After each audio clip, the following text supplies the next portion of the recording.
Okay, today we are playing a game on Temple of Anubis. We are in the Gold SR range, and we will be playing Pharah the entire way through. And we're just going to start the game.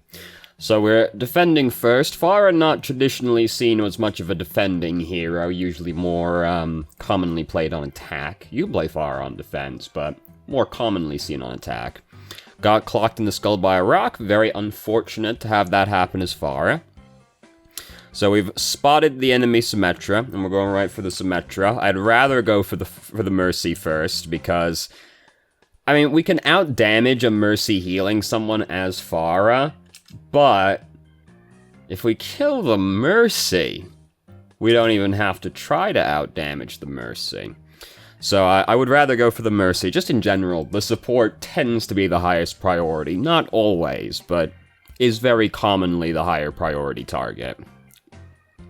So, we're trying to poke our face through the doorway right here. We can do some geometry up above, because there's the windows all the way around that structure that we could go and try to play around as well. Instead, we've just walked up right behind Sigma, but half his team just got killed by Junkrat. So, you know, life was very difficult for them at that point. You really don't want to go that way when you're playing against a Junkrat. It tends to get very hard to walk through that doorway versus a Junkrat. Especially if your team also ends up being like Orisa Roadhog. It's like extremely hard to go through that way. That's not what our team is. We just got a Junkrat. That's enough. Pharah as well. Pharah gets to do some spamming as well. So they do have a McCree, we've learned at this point, which means we have to be careful what we're doing so that we don't get clapped by McCree. It does also mean that McCree is pretty high on our list of priorities, because usually as far, the best thing you can do is remove the hit scan DPS from the equation, and then you don't have to worry about it anymore. It makes it a lot easier to get your job done. Ooh, got that, it's Symmetra. Mercy just rezzed somebody outside, so she can't res the Symmetra now. And this is where I would like to be, like, skirting around the side for one of these ways, instead of, like, sitting over here spamming into the area. Because we've got Barrage right now, and they're in a confined location that's got multiple ways we could approach them from. So I'd prefer to be floating around, like, the left-hand side or the right-hand side, and we could just, like, poke through one of the windows and start ulting them. I think instead we just ult in this room. No, we don't. Because we got real fucked up right there, which is fair enough. I swore we ulted in this room. Do we do it now? No, shows you how well I remember things, doesn't it? McCree's using Deadeye right now. There we go. And Junkrat got us. Unfortunate. So, yeah, we could have just been trying a lot harder to get that ultimate off. It's really easy. Like, the goal with Pharah is basically, with Barrage, is to sneak around the side of them and just drop on them and use Barrage. Unless you're gonna combo, or you spot, like, a really good opportunity to just, like, concussive blast over and do it. Otherwise, like, it's, like, really easy in that room. There's a lot of walls that we can just hop over and drop down on the enemy team, and then, you know, maybe they see us coming, but hopefully we've already killed them by that point, you know? Well, if they've seen us coming, we wouldn't have killed them by that point, would we? You get the idea. Hopefully we get in position before they have time to react to us. So we lost the first checkpoint, not the end of the world. Just Temple of Anubis, like, second checkpoint is like 80% of the map, as is usually the case with 2CP maps.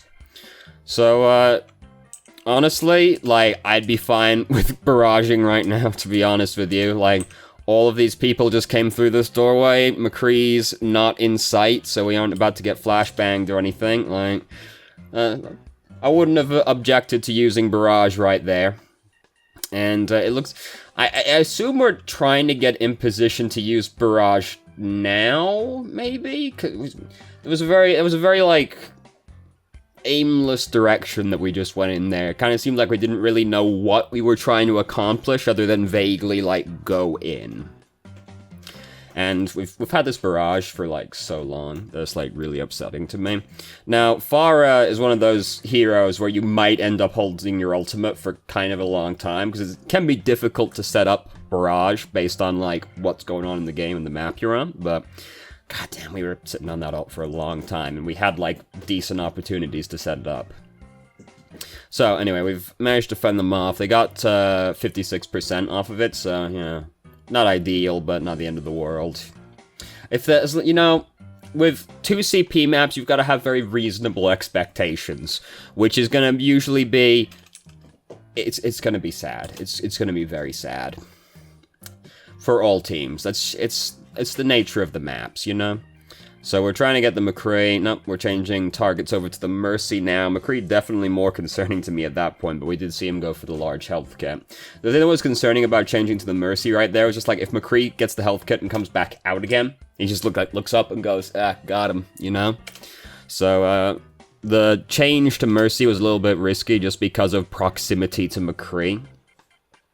But it didn't end up coming to anything, so hey, you know, it all works out. Oh, here's McCree. He's gone, like, a really long way around, like... I don't know what prompted McCree to come over here, really, other than maybe he wants to, flank with Deadeye. That's a pretty classic McCree maneuver. We're getting chased by the tire right now. We didn't die, so that's pretty sick, even though it looked like we were going to about 3 times. We're currently floating around with 21 health, which is a little bit on the suboptimal side. I guess he just died right there, yeah. Well, we could just concussive blast back over to the, spawn, because this is all very scary, right here. So we could concussive blast off the pillar, like, right next to us to get away from the bad men and maybe skirt back around to get some, health, because going for this health kit isn't super likely to work out when you got 21, health and you need to wait for the health kit to actually spawn. And everybody's hovering around this, like, underground area here. Going back into the spawn to heal is, of course, very upsetting, but it seemed like the most likely way we were going to get healed right there, given Mercy just died. Right in front of our eyes. To the flashbang, no less, which was very sad. So, oh. Oh, no. Oh, look at all that gravity. Oh, my goodness. Fucking both Sigmas, the Graviton, my god, just... getting pulled every which way over there. So we've almost got barrage built up again. We're pretty much looking to push this button and pray, but we didn't even get the chance to push the button and pray because we just got fucking lasered by Zarya. Zarya's not actually that bad against Pharah, weirdly enough, because her laser actually tends to go quite far, and you don't usually have to put that much effort into killing the Pharah if she's in range as Zarya, you know, and you got a decent amount of charge, obviously. If you're like a 0 charge Zarya, get fucked, dude. But, yeah, that's not unique to Zarya fighting Pharah. That's just Zarya, isn't it? You're at 0 charge, get fucked. So they've still got the McCree, very unfortunate for us. They've gone back to the Symmetra now. You know, they are defending, so that's fair enough, I suppose. Actually, I don't know why I'm saying that. Symmetra's become, like, a way better attacking hero than she has a defending hero, honestly. It's like, if you were attacking, you could be reasonably sure you'd see a Symmetra on certain maps. Now it's like, you're defending, it's like close to 100% chance a Symmetra's gonna come at you. What a world we live in, where, like... Symmetra has become like an A-tier hero, and like Genji has become like a C-tier hero. Isn't that incredible to think about? How far we've come. How far we've come. So anyway, we are going like pretty far out to do this, because McCree can burst us to death pretty quickly, and we go like really far out of cover to go for that one. We could have gone for what we were going for, we could have done it more in cover. And here we're just getting, like, real aggro. It's a good boop, it stops the res from going off, but, like, we've pushed so far into the bad men while we were doing this that we're just gonna end up getting killed for free. I say for free, we killed McCree a second ago. Gotta think about what we're gonna do, cover-wise. We can't just be floating at the bad men unless our team is making a lot of space for us. We gotta think about cover in the third dimension. You see, Mercy just got, like, fucking scared off. Oh, shit. Oh, fuck. I'm getting out of here. God damn, there's a turret in there. Is she getting lasered while she's rezzing? No, okay. I was like, just pull your fucking pistol out. Okay, she wasn't. Oh, fuck. Turret in there. What's the world coming to? So we captured the checkpoint. That's good. Good times. We weren't thinking about cover very well in the third dimension there, though, which is a very important aspect of playing Pharah, particularly against someone like McCree, who can burst us to death very quickly. Someone like Soldier has to put a little bit more effort into killing you when you expose yourself, but like McCree, Ash, Widow, these people can just like burst you down very suddenly, so you don't want to stray too far from cover when you're fighting these people, unless you're going for a flank on them. But this is very map dependent, you can't always do it. The goal versus the hit scan DPS for Pharah is typically sneak up on the hit scan DPS. Temple of Anubis doesn't really let you do that, unfortunately. Unless you manage to go left while you were attacking and then float through one of the windows and just hope that nobody wanted to contest that room, you know? You can't really do it. But usually the goal is like play around cover if you can't sneak up on them, which is the ideal. So we're going for the sneak right now. But McCree is just like immediately fucking on us. And pretty much like we need to wait till our team is more in position to do this, because if we can get an angle on this, our team are still in the tunnel right now. Right? I didn't turn the pen on. God damn it. Come on, come on. Our team is over here right now. So they're like nowhere near in position yet, because look how far these boys are lagging behind. They've got to get all the way over here still yet before they're even thinking of attacking the enemy team. So we're just going in way too soon, and it just means that most of them, like McCree and Zarya, just immediately turn around like, what the fuck are you doing? Get out of here, because there's nothing else for them to be worrying about. If we did it now, look how easy it would be. They're completely absorbed by the Genji right now, so we just need to be patient by like 3 or 4 seconds, and then it would have been way, way easier and better flank to go for. I'm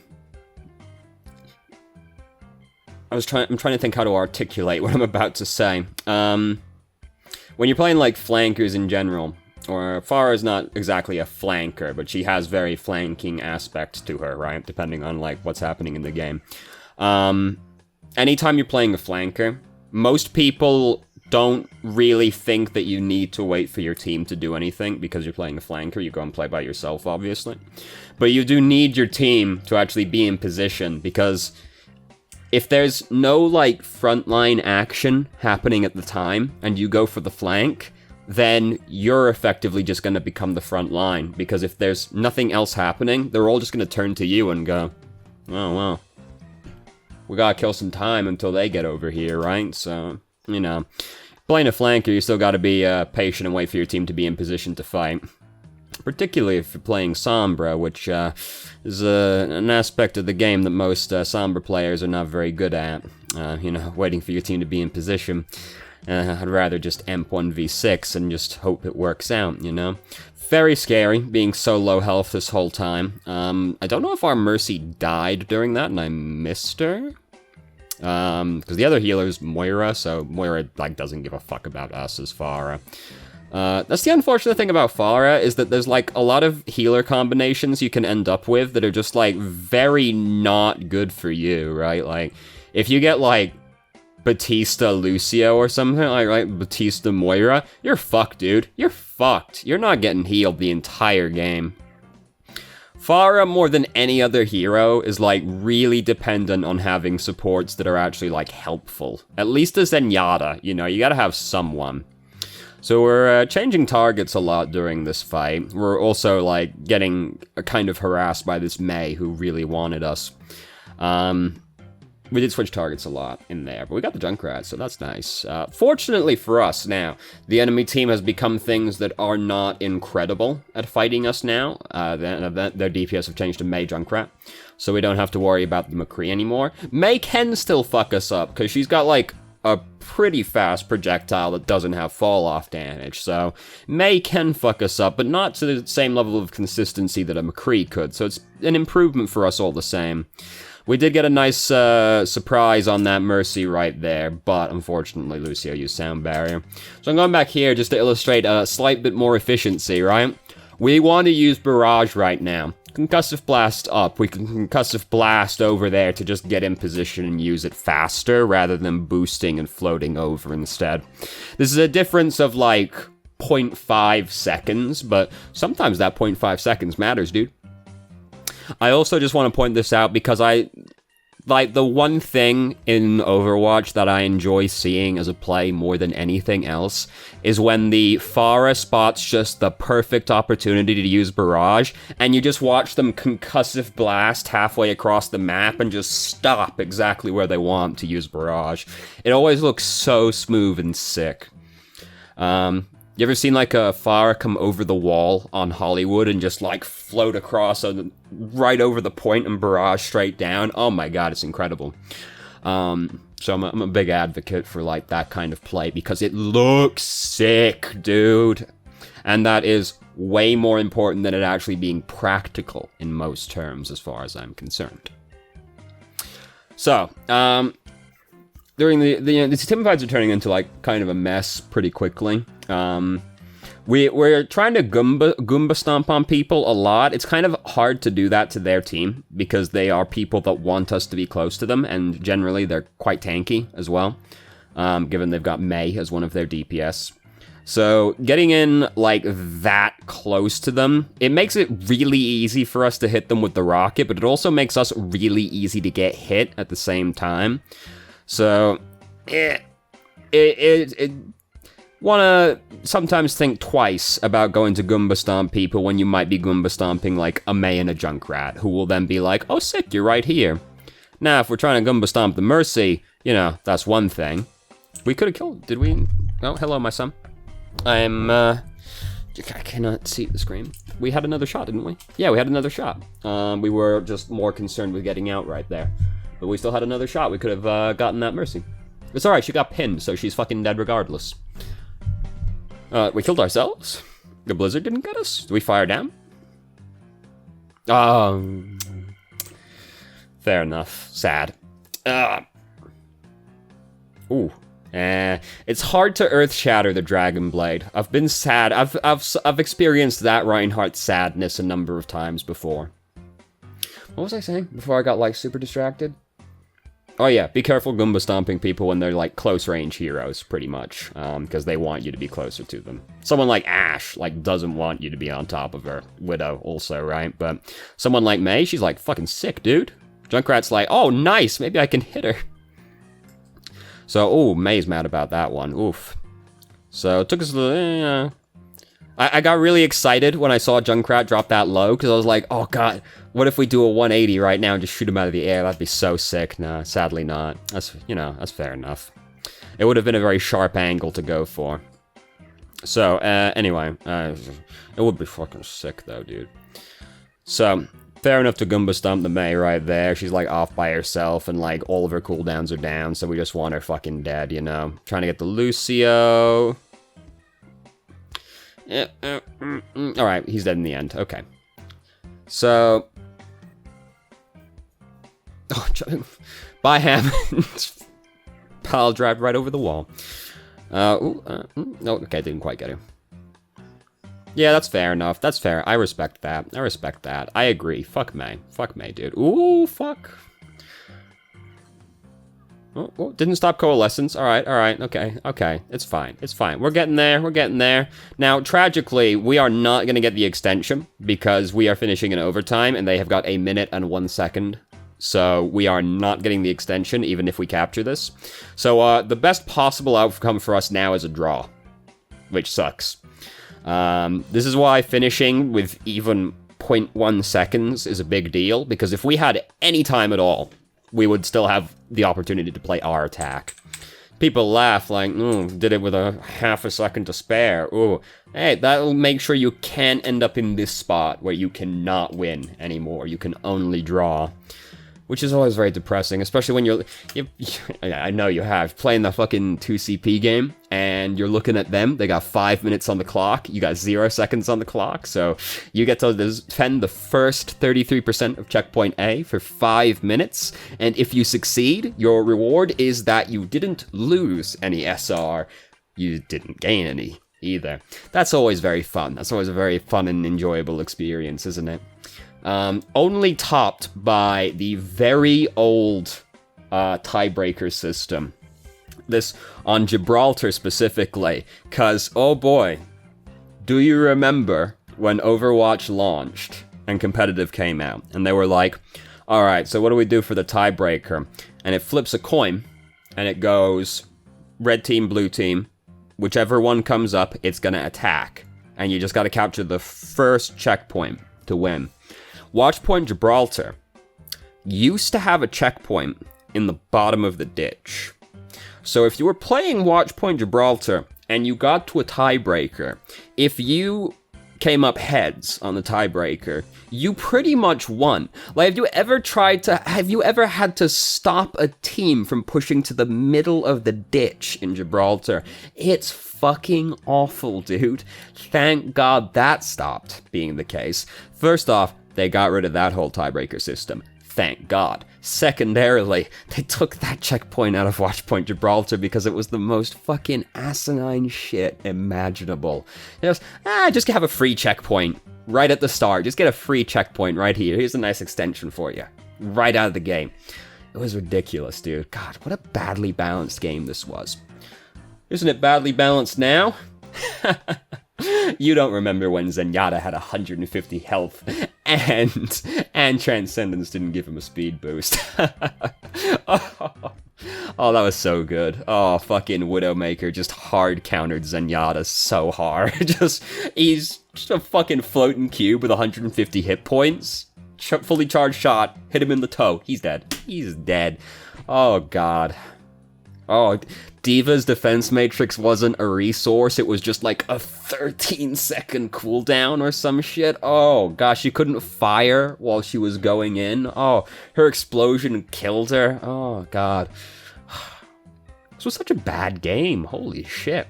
McCree's Fan the Hammer did 420 damage, which has to have been a fucking joke. Anyway, enough reminiscing about how bad this bad game was back when it was worse than it is currently. Ooh, got the Mercy. Sick. I was hoping that shot was gonna get her. It looked like it was. I was like, that looked pretty on course. So this is a very bad start for them. They don't get many attacks right now, so this is great for us. We got hacked. Very sad, but, you know. Oh, Hammond's gonna stagger himself. Damn, he's getting away. Very sad. We're after him. No, we're not quite after him. No, we're after him. Oh, there he is. There he is. Oh. Oh, God, I want this Hammond dead so much. Oh, God damn it. He got to the healers. All right. All right. Very sad. Oh, so if that Hammond dies right now, like, it's almost free. It's almost free. It's all right. They're throwing in other ways. Very nice for us. Like, this... They didn't need to be coming in one by one right now. Like, they're not at that stage of desperation yet, but they were doing it anyway. We have run out of fuel a couple of times and just kind of like been walking along the ground as well, which isn't really the end of the world, but, you know, like, gonna be in the sky, you know, but we gotta think about, like, the cover and everything. What we got going on today, YouTube? Super Eye Patch Wolf is, like, good stuff, good creator. Let's see. Nope, I hate Plague of Gripes so much. He made one good animation, which was the Dark Souls one. Everything else I can't stand. If you ever want to, like, lose faith in, like, humanity's worth, right? Go watch Plague of Gripes video, which is it's a Pokemon animation, and you will want to die within approximately 15 seconds of having started the video. It is that soul-crushing as a concept. Oh, God. Anyway, what else we got? Look, I don't know where this has come from. I do like documentaries, though. Devil May Cry is really good. I do follow Angry Joe. I don't follow H3H3, so I'm not sure where this one's come from, really. But hey, it's there. And Maximilian Dude is really good also. Alright, mostly about right there. God. Very, very poor, though. Very, very poor. God, no. Can't stand that man. So, in the email, by the way, we're talking about Overwatch. there's a question, which is, one question, in the current meta, besides Pharah, are there other projectile DPS that you think are decently safe picks? Not that Pharah is a safe pick on average, lol. I've taken a liking to Junkrat recently, and I already know and love Mei, but she struggles against certain comps. I think Mei is, like, one of the best heroes you can play right now. I think she is, like... She's not as good as Symmetra. She's, like, right under her, though. Like, Symmetra's, like, top of A tier, and Mei is, like, bottom of A tier, in my opinion. I think Mei is, like, really good right now. I thought this for a while, but, like, you know, she's really good right now. Definitely Mei is, like, a very safe pick. And, like... I guess the comp that she kind of struggles the most against is, like, bunker comps, but, like, the thing is, she's also good against them in her own way, because she can, like, lift the men over the shield. One of the easiest ways to deal with, like, the Bastion bunker specifically is put the wall under Bastion, hook the Bastion, easy peasy, and fucking chuck Blizzard in there. The bunker is gonna stand up, and they aren't gonna be happy about it. So, yeah, Mei is... great. Mei, highly recommend Mei. Junkrat's also a safe pick. Like, Junkrat, you know, there was, ever since they, like, did the first round of buffs on him, he's been, like, pretty consistently fine at all points in time, you know? They nerfed the, explosion radius a while ago, and people were like, oh, this guy's falling. But he ended up being pretty fine. He still gets, like, a bunch of kills on people who are just not paying attention. He's still fantastic at breaking barriers. Like, that's not changed. He's good against bunker comps, which are really popular right now. Double shield comps, you know, because double shield is basically just the bunker, right? So Junkrat's always going to be good against them because he's got shield break and punishes people for being clustered together, both with his ultimate and the fact he throws fucking grenades at them. My son, please, my son, you are half transparent also, just so you're up to date. Now I'm transparent. I know. Yes, I agree, my son. There you go. Look, he's almost entirely see-through. Alright, so anyway, yeah, Junkrat's really good. Hanzo, also good. But ever since they did, like, the minor rework on him, he's been, like, good the whole time, basically. You know, people go back and forth on whether him or Widow are better, because basically the argument being that Hanzo has like a lower skill ceiling than Widow, but Hanzo has way more utility than Widowmaker does, because Widow's got, like, very little in way of team utility. And what she does have, Hanzo also has, because Widow's utility is infrasight and just zoning through sight lines. Hanzo can do both of those things. So Hanzo is a really good projectile DPS as well. I mean, Pharah is fine. It's just, Pharah is really, like, dependent on her team being helpful, you know? It's very difficult for Pharah to get stuff done by herself, unfortunately. It's a shame. A lot of people really like Pharah, but she's one of the least independent DPS in the entire game. She might be the least independent DPS, now that I think about it. Like, she is, more than any other DPS in the game, extremely dependent on having, like, healers that work with her, and there are only really 2. No, there's 3. There's 3. I was thinking Mercy and Zenyatta, but Ana also can work with Pharah, but the Ana has to not be terrible, so, you know. I saw a comment on something the other day where it was about team comps, and the person was like, you want to avoid, like, anti-synergies on your team, like Pharah and Batista are anti-synergy, because it's just, like, impossible for Batista to heal the Pharah, pretty much. And somebody else went, well, if Batista has anti-synergy with Pharah, that means Ana also has anti-synergy with Pharah. And the guy responded to that, like, almost immediately, and just went, how the fuck? I'm embellishing a little bit, but here is, like, how I read the comment, right? He was much more polite than what I'm about to say. It's like, how the fuck does Ana's hit scan sniper rifle compare to Batista's projectile grenade launcher in terms of hitting airborne targets. Yeah, you know, some people say some really stupid shit, don't they? Oh, Batista can't heal her? Or can't heal Pharah? I guess Anna can't either.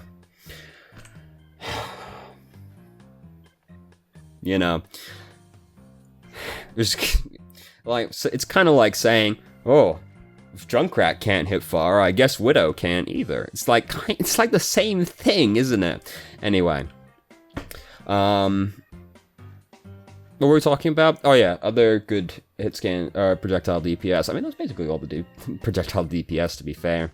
Genji's not very good right now. He's a projectile DPS, I guess. The thing is, the Genji kind of hasn't been for a while. It's just Dragon Blade has been good, so Genji gets to be boosted by that, pretty much. If Genji didn't have Dragon Blade, he'd be completely worthless, dude. There would be no reason to pick him over anybody else. That's all the projectile DPS, right? Junkrat, Mei, Pharah. Do we count Symmetra? I don't think we count Symmetra, but Symmetra is like fantastic. I feel like I'm forgetting someone. Let me just look at the list of champions. Heroes, sorry. Oh god. Oh no. He used the other game's word. Oh god. Oh, Torbjorn. Torbjorn's fine. Torbjorn has like a really big stigma attached to him as like the throw hero, but Torbjorn is also fine. A little bit more map dependent than some other heroes, I think, but Torbjorn is also fine. He just has like a real bad stigma attached to him, so people think you're throwing just by picking Torbjorn, unfortunately, even though he's kind of been fine for a while now. It's just very hard to shake a stigma off of you, you know? Sombra is only just shaking her stigma off. I've said Sombra has been she has been slept on for so long, as like, I've been saying for so long, Sombra is actually overpowered, but nobody like knows how to play her, and she's got a big stigma on her. People are finally catching up. I was ahead of everybody. Fucking told y'all. Yeah, that's all the hit scan, or the projectile DPS. Yeah. So, you know, the top three is, I guess do we count Symmetra and like the top three are Hanzo, Junkrat, Mei. That's not the correct order. It's Mei. You could argue on which one's better out of Hanzo or Junkrat. I think it'd go Mei, Hanzo, Junkrat, but they're like the three best ones. Mei's good. Alright, that was a fucking long answer for a really simple question. So, thank you very much for watching. If you did, if you have any questions, feel free to ask. I'm more than happy to answer. If you felt I answered your question from the email inadequately, please let me know, and I will try to expand further, somehow. And, if you haven't already, you can join our Discord and ask questions more directly and have a conversation about them, or just shitpost with us. I've started streaming on Twitch, Thursday, Friday, Saturday, 8 p.m. EST till midnight EST. There's a link to the channel in the description. And if you managed to make it all the way through the video and somehow still enjoyed it, please like the video and subscribe for more content of middling quality in the future, and I hope you found the video helpful.